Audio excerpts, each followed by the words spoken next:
The Apis under Cambyses, a memorial tablet from the time of Ptolemy II, is inscribed with the following data. From the year 32, the 21st Pani, to the year 33, 1st Paafi, excavating the chamber, 3 months and 15 days working time and 17 holidays.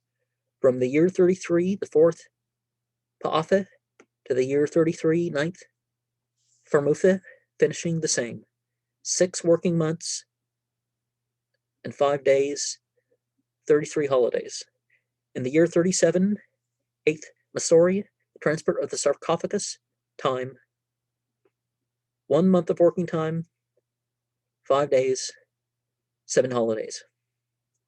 In the year 38, 17th Athir, the completion of the whole edifice, time, 2 months and 9 days working, 12 holidays. In the reign of Cambyses, there occurred the death of one Apis and the birth of another. The latter was born in the 5th year of the king, on the 28th day of the month Kippe. He died on the 4th year of Darius I. And I'm saying the Persian for the Darius. On the 3rd day of the month Pekans, and on the 70th day, and 70 days later, he was buried according to the prescribed usages. The whole length of his life amounted to 7 years, 3 months, 5 days.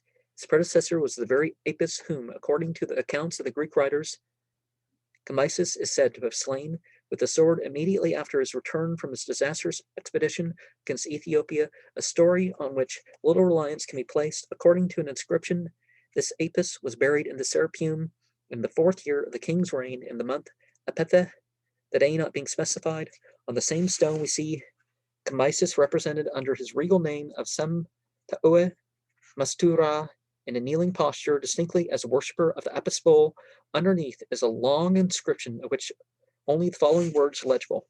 Year 4, month Apethe, under the reign of King Cambyses, bestower of life forever.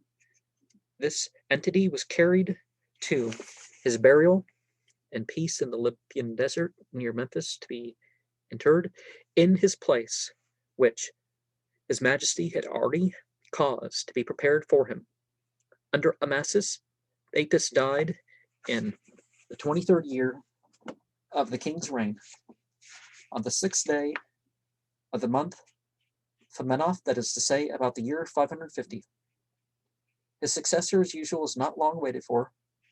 Supposing this to be the same that Cambyses caused to be buried in the year 526 BCE, the bull had reached an age of about 24 to 25 years, which is in perfect accord with the average lifespan of the sacred bulls derived from other examples.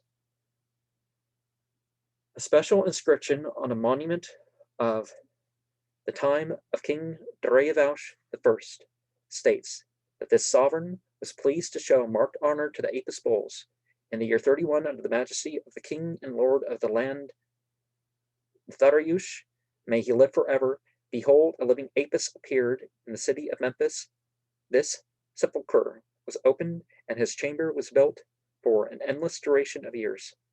This record also agrees most precisely with the age of his predecessor, who in his turn had been born not long after the burial of the bull before him, in the 4th year of Darius I, and must have died shortly before the appearance, are the one now in question, and therefore in the 31st or 30th year of Darius, whence again we deduce for him a lifetime of 24 or 25 years.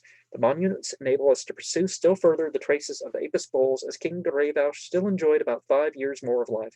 Out of the manifestation of the Apis in his 31st year or so, if we continue to assume a lifetime of 25 years, the new bull must have died about the 20th regnal year of Xerxes I. I don't remember how to say that in Persian, but and there about 466 BCE. Now, in place of Xerxes, we find mention of the king Kabash, whom the monuments designate as the Egyptian rival king, Xerxes. This rival must have succeeded in establishing himself at Memphis, where he provided a solemn burial for the Apis, which was just deceased. But unexpected events occurred to frustrate his intention. The proof of this is furnished by the place in the subterranean galleries where have stood, from ancient times down to the present day, the lid and base of the stone sarcophagus with the dedicatory inscription of King Kabash. The sarcophagus itself stands in the northern gallery leading to the Apis tombs and almost bars the approach, while the lid lies on the ground in the southern gallery. The two were never brought together to enclose the deceased full. The lid itself bears the following inscription: Year 2, month Ather, under the majesty of King Kabash, the friend of the Apis Yasir, Yasir, the of Har of Kakim, a name for the locality of the Apis tombs, the latest authentic inscription proving the death of an Apis under the Pharaohs, is a memorial stone of the 3rd year of King Nex-Nep, in which the bull died, that is, about 356 BCE. With this, we conclude our review of the Apis tablets and now turn to other inscriptions which belong to the time of the Persian kings, the Persians in Egypt. We can hardly award to the Egyptian nobles who lived in the neighborhood of the royal court at Sais the praise of loyalty to their masters.